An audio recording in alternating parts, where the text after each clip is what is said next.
Hi everyone, this is NUSensei, and today we're taking a look at a couple of risers. They're actually the same riser, but you may know them differently depending on where you got it from. This is the Core Air, though if you buy it from Lancaster, it's been rebranded as the Galaxy Crescent. They're the same bow. I think there are some very minor manufacturing differences, but effectively they're the same thing. And here I've got two different colors. The brown bronze one is a right hand model and the purple one is a left hand model. And special thanks to Paul Bootsy, who does post on the videos as Wayne to Wax or Wayne and Wax, for lending me these risers, as well as the arrows, which is specifically tuned not just for me apparently. So I'll be very excited to give them a shot. The Core Air, or the Galaxy Crescent, is an entry-level magnesium alloy bow. So it's not the aluminium alloy, it's a magnesium alloy. These tend to be a bit more popular in some of the older IOF risers, and the reason is they actually are quite cheap to get. The price for this one, I believe, is just under $100 US. So this is a very, very affordable entry-level riser, and as you might expect, it has some of the hallmarks of entry-level bows. The first thing we'll talk about is the paint and finish, since a few people have mentioned this. The Core Air and the Crescent, same thing. The finish is, well, it's shiny. The colors may or may not suit your taste, but overall it looks okay. I have handled entry-level magnesium alloy risers, and I think the finish and design is pretty much on par with this price range. This is a very light riser. I believe this is around 900 grams. This is significantly lighter than many entry-level risers. The one that comes to mind is the Cartel Phantom, which is about 1.3 kilos. That's quite a hefty riser, whereas this one is much lighter. This can be a very good thing for beginners. It's quite forgiving in the hand because many beginners do actually have trouble holding the weight of a fully set up Olympic bow, so the lightweight may be appealing to you. Apart from the weight, the riser does have a fairly simplistic design. The cutouts are basic in shape, they're mostly there to reduce weight, and apart from that, it's just got a pretty stock standard cutout shape. There's nothing particularly appealing about this. I mean, some people do buy bows with the intention of making them look good. I feel this one is pretty much stock standard as far as riser designs go. It's fairly generic. Nothing wrong with that. If it functions, you're not paying a premium on aesthetics after all. So that's what you get for the riser at first glance. The riser is, of course, an IOF riser, or international limb fitting, so it uses the standard IOF limbs. Bolts are here. A bolt adjustment is done via unscrewing the back nut and undoing the bolt. Horizontal adjustment doesn't seem to be very evident. There's no side screws or movable pockets. If I'm not mistaken, this sort of horizontal adjustment will be accomplished by rotating the limb bolt, because it is, I believe, asymmetrical. I'm not entirely sure. Someone does know, do let me know below. This isn't mine, so I don't want to take it apart. Apart from the limb bolts, you have the standard bushings for the sight, which you can see over here. You can mount a clicker over here. The standard burger holes for the plunger and or rest. You have the clicker extensions, and you have stabilizer mounts in the middle, as well as the top and bottom, and this one is currently occupied by a dampener. So it does provide all the standard options for a typical Olympic style target riser. The grip is kind of middle of the line in terms of its angle and design. I think its purpose is designed to be as accessible and comfortable to as many users as possible. Some people like a slightly deeper grip or more angled grip, others like a wider grip or a narrow grip. This is pretty much in between everything, so it doesn't quite feel like anything compared to Win or Hoyt or SF. It basically feels like a club bow with a shiny finish. So this is a good thing, I think, if you're transitioning from a club wooden recurve to your first target riser, then this one feels about right no matter what size hand you have. I think as you use more risers, have more experience, you might have a preference for the thickness and shape of the grip. But I think this middle of the road design is pretty much right for most people. The hand can fit naturally around the riser. If you do put a slight forward grip, it's actually decently comfortable. Many risers have sharp ridges, and this one isn't very bumpy. It feels just about right actually. Or if you keep your fingers off, then it feels just as comfortable. So grip is again pretty average, and that's a good thing. So here we have the bow fully strung up. Like I said, it's a very light bow. It's a good transition from the wooden recurves, which you might be used to. As with most bear bows, it is quite top heavy. That's to be expected. So if you're shooting a bear bow, you might want to have weights on the bottom. Or if you're using the freestyle stabilizers, then that of course will balance it out.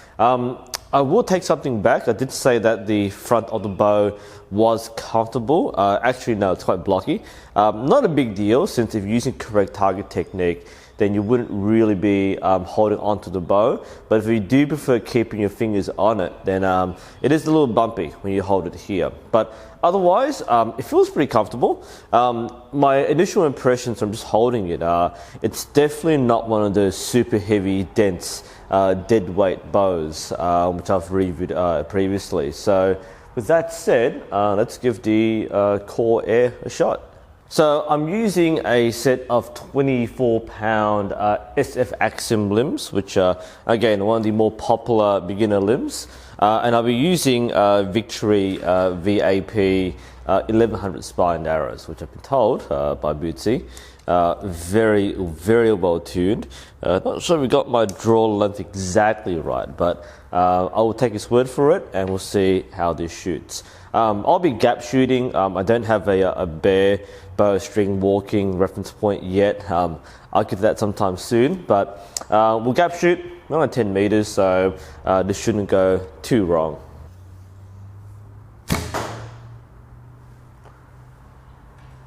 Yeah, that didn't fly pretty well. That's my first shot of the day, so I wasn't expecting too much. Oh, it actually came out really nicely. Well done, Paul. You definitely did a good job tuning there. I mean, the skill of the archer might not be as relevant, but the arrows definitely come out nicely. We'll see the other angle a bit later.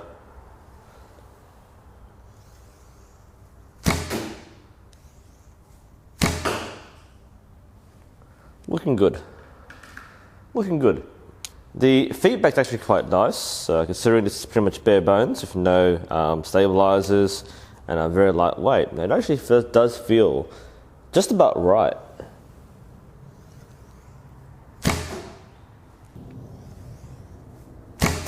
Oh, beautiful. That was right on the X.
Beautiful. Nice. It's light. It doesn't have too much of a kick. There's no vibration. And it's actually quite a responsive bow. I am really enjoying the lightweight feel, and that's what I think is going to be the sticking point for this riser. It's lightweight, which makes it a bit more forgiving for beginners not used to the mass of the bow, and with a well-tuned set of arrows, that really does perform.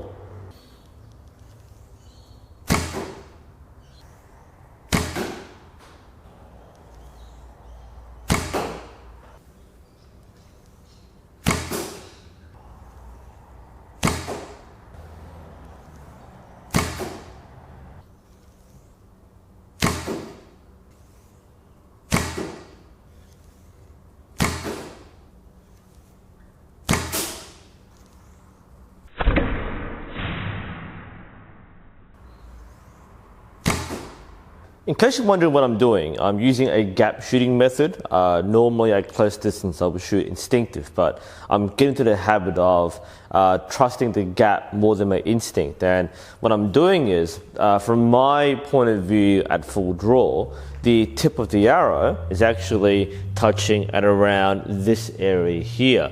And getting that reference point means the arrow should hit there every time I point the arrow down here. And up close you can see that all 6 arrows have hit the X ring. We've got one slight outlier just below, but everything else is up here. Okay, it's only 10 meters. That's not exactly a huge remarkable test of accuracy, but you know, if you can achieve this grouping at 10 meters, you can be fairly certain that the bow is functioning as intended. And just out of curiosity, I've got the stabilizer set on the riser. I don't have a sight screwed on. I don't want to remove my axle from my Python, but I do have the stabilizer set up thanks to the quick disconnects, which saves a lot of time. So we just shoot bare bow with stabilizers. Just get a feel of what it might be with a somewhat full Olympic setup. Normally, of course, you have the sight and a clicker, but this is just for curiosity. So let's see how it handles with stabilizers. That feels weird. It does feel very weird using stabilizers and nothing else. But let's see if it can actually work properly.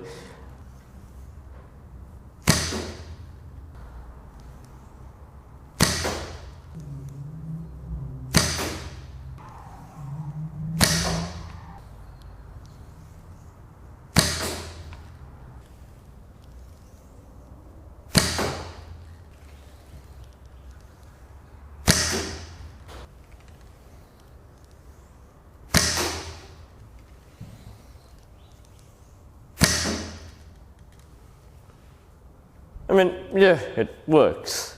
It's kind of weird though, considering that the stabilizers cost more than the riser itself. I don't see any reason why it wouldn't work. I would imagine though that if you're getting the core riser or the Galaxy Crescent, then you're most likely going to get a cheap set of stabilizers, maybe a long rod by itself or a few cheap side rods. So this seems a little excessive. I did actually enjoy the bare bow a little better. So I don't see why you wouldn't use this as freestyle. You can, it's meant to be, but it's just as good shooting bare bow. My overall thoughts on the Core Air or the Galaxy Crescent, I think it's a pretty good bow. It's definitely one of those value budget range bows. So if you're looking at spending a very low amount on an entry-level bow, I think the Core Air is definitely designed for that particular purpose. As far as handling goes, it's light. That's going to be the overarching theme. The bow is lightweight, and that's a good thing for most people, I think. When you are, again, transitioning from a wooden recurve to a target style riser, then a lot of people do struggle with the extra weight, especially if you're using stabilizers. That can be a little off-putting. So having a more manageable weight in the riser makes it a little bit more accessible. Not a huge tilt factor, but something that's worth considering. So if you're looking at this particular riser, then you're going to get something a little different what you would expect from something like an aluminium riser. This is the same price range as the SF Axiom or the WNS Axiom. Between those two, I actually prefer the Core Air or the Galaxy Crescent. I find that the looks are simple and it's nothing too special about the design. But it feels comfortable. I think it's the lightweight which does it. It doesn't look as industrial or crude, and it feels a little more balanced. And I do like the narrow grip. I normally like wider grips, but I think the narrow grip might be a little more comfortable for most people. I think overall, the Core Air is basically middle of the line for nearly everything. So if you are in the market for an entry-level recurve, then this is probably something you might want to consider, especially if you are looking at a very low budget. I think it's exactly what you pay for. Handles well. It's pretty much a top-level club bow. I mean, clubs sometimes do use metal risers. This is a little beyond a club metal riser, but just a little. Again, not a bad thing. I think that if you are just modestly shooting a bow for fun without thinking about doing serious competition where you need a lot of fine tuning and calibration, then this kind of riser will suit you. Some people do want to spend quite a lot, but if you're spending little, then this is definitely something worth considering. I give it a thumbs up, considering that the low price range is a tilt factor. And overall, it's quite a comfortable bow to use. I don't really have a downside for the bow. I think that if you are eventually going to advance in archery, then you probably want something with a little more finesse and feedback. That's something which you acquire over time. It's hard to explain what a top-end riser will look like, feel like, and shoot like unless you actually do so. But like I said, as a starting point, I think this kind of riser is pretty much where you want to start from. I think from here, you start developing that intuition as to what kind of bow feels better for you.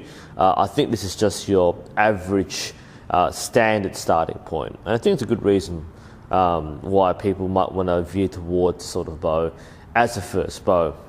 Anyway, I hope you found this interesting and helpful. This is NUSensei. Thank you for watching, and I'll see you next time.